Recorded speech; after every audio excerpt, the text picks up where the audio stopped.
Toki garapenaz mintzatzean ikuspegi murritzailea izaten dugu.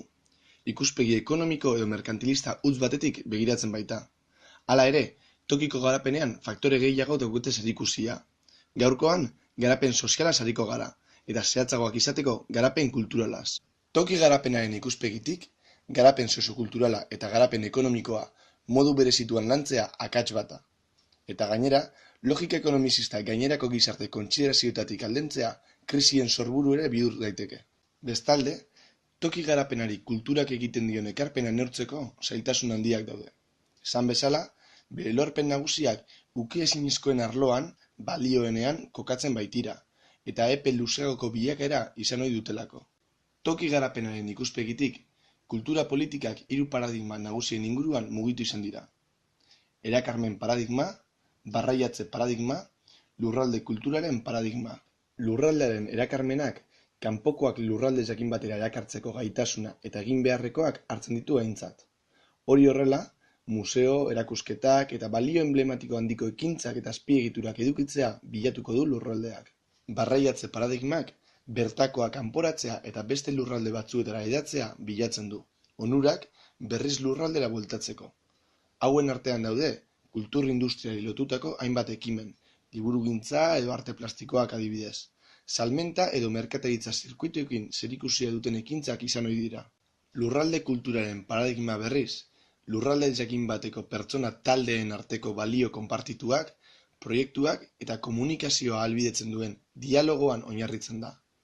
Berez, kulturaren garapenean, ekarpen nagusia paradigma honen baitan topa daiteke. Lehenesten den paradigmaren araberakoa izango da, lurralde bakoitzeko politika eta garapenari egiten dion ekarpena.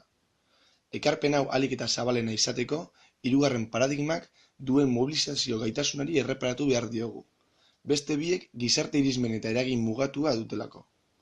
Kasuren batean gainera, barne eragina kanpoko gizataldeen araberakoa ere izango da, eta ez derrigorrez sormenera bideratua. Beste biak baztertu gabe eta beraien garrantzia aitortuta, hirugarren paradigmak lurralde kulturarenak du garrantzi handiena toki garapenaren ikuspegitik. Harreman sareak eta elkarguneak edukitzea eskatzen du, eta honetatik abiatuta sortuko ditu sormena eta originaltasuna. Izan ere, hirugarren paradigma honen arabera, kultur mugimendu indartsu batek berez edo bere sormenen bidez eduki dezake erakarmen indarra, eta produktuak kanpoan kokatzeko gaitasuna. Kapital soziala sortzeaz ari gara. Elkarlanean, sare egituretan eta elkarrekiko konfidantzan oinarritzen den gizarte harremanak sortzeaz. Eta horretarako, kultura indartzearen aldeko ikuspegitik jarraituta, aipatu dugun harremanen eta eragileen arteko komunikazioan oinarritzeko beharra dugu. Lurralde kulturarena ziur asko ez da ekarpenik ikusgarriena toki garapenaren ikuspegitik. Berez, lurralde kulturaren aldeko hautuak ikusgarritasun gutxi dakar, harremanak saretzeko eta konfidantza sortzeko ahalegin handia eskatzen baitu. Usta epe ertainean jasoko da, eta honek esan nahi du ikuspegi politiko batetik, epe laburreko emaitzen beharra dagoen ikuspegi batetik, agian hain interesgarria ez izatea. Bestalde, zaila egiten da herri edo eskualde batean kulturkezka dutenei eta kultur eragile direnei hau azaltzea. Oro har, administrazioen lehentasuna azpiegitura eta eraikinen bitartez errentagarritasun politikoa lortzea izan da, edo askoz jota, sinbolo erakargarri eta indartsuak erabiltzea, eta ez zaio arreta berezirik jarri elkarlanari eta kultura ekimenari prestigioa emateari. Horren aurrean, kultur eragile bakoitza bere jarduna ahalik eta txukunen aurrera ateratzera mugatu da, askotan modu isolatuan. Nolabait esatearren, eta asko sakondu gabe, eragileek beren baitan biltzeko joera izan dute. Modu honetan, eta kultur berrikuntza beste eragileekin konpartitu gabe, sormena eta originaltasuna apaldu egin dira, eta beti-betikoa egiten delaren ideia zabaldu da. Kultur berrikuntza falta honen arrazoi eta ondorio ere bada belaunaldi berriekiko erakarmen falta. Hau da, kultur eragile gehientsuek zailtasunak dituzte 20-30 urteko jendea erakartzeko. Honek, lan aurrera eramateko arazoak suposatzeaz gain, originaltasun falta ere badakar. Toki ikuspegi batetik, garapenerako garantia handiena zein den argi dago. Batez ere, kulturaren inguruko ehun soziala egituratzeko balio duelako.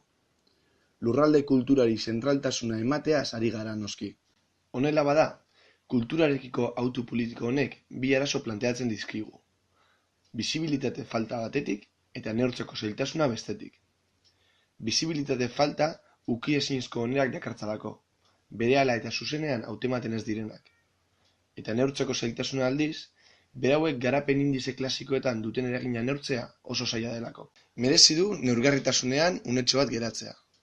Mundu mailan kulturak duen eragina neurtzeko faktoreak ezberdinak baitira batean eta bestean. Guri dagokigunez faktorerik ikusgarrienei errepeatzen zaie. Barne produktu gordinean duten eraginari eta enplegu kopuruari adibidez. Honek kanpoan uzten ditu ukiezinak diren faktoreak, hain zuzen ere gizarte kohesioarengan, kapital sozialaren sorreran eta garapenaren eragina duten faktoreak aintzat hartzea. Beste erregio batzuetan aldiz, hauek ere aintzat hartzen dira, baina ez dago batasun kontzeptualik. Ikus daiteke kultur sormenari eta beronen ekarpenari buruzko estatistikarik ez dagoela. Ezaugarri fisikoenak soilik hartzen baitira kontutan. Hau da, esfera ekonomikotik kanpoko kultur agerpena ez da aintzat hartzen. Horretarako ahaleginak egiten ari dira zenbait herrialdetan, Hego Amerikan batez ere. Bestalde batetik, UIS ere adia garapen bidean dauden herrien kulturregintza ageriko egiteko nahitik abiatuta, hezkuntza ezagutza tradizionala eta gordetza zein artxibatzea ageriko egingo duen neurketak prestatzen. Edonola ere, eta kontzeptu eta kulturaren alderdi ukiezinari eta sozialari dagokion faktoreak aintzat hartzeaz eta ahalik eta gehien batzeaz gain, ikuspegi politiko batetik beharrezko egiten da kultur sormena eta baloreen erreprodukzio eta berrizteari garrantzia emanez gero, gizarte kohesioaren ikuspegitik, identitatearen erreferentzialtasunaren ikuspegitik, ezagutzaren sorreran ikuspegitik eta ondorioz, ekonomiaren sustapenen ikuspegitik, kultur eragile eta gizarte eragileen arteko elkargune fisiko eta fisiko ez direnak sustatzea, programa konpartituen bidez eta proiektu bateratuen bidez batez ere. Ikuspegi honetatik planteatutako kulturak jerarkizazioari ihes egin behar dio, eta eragile eta hartzaileen arteko koordinazioa bilatu. Hau da, gobernu lokalena, herritarrena eta bertako eragile kulturalena. Hauei gero, bestelako eragileak ere erantzitak izkieke. Noranzko honetan, erabateko logika dute herritarren parte hartze estrategiek. Integrazio hori bilatzen duten neurrian, bai kultur arloan, baita kulturarekin zerikusia izan dezaketen arloetan. Kulturaren zeharkakotasuna xede izan daitekeen neurrian. Bestalde, komenigarria izan daiteke kultur ekimenen eta politiken orientazioa hedapen eta erakarmen estrategiekin tartekatzea. Batez ere, azken bi hauek emaitzak ikusgarri egiteko duten ahalmen handiagoa dela medio.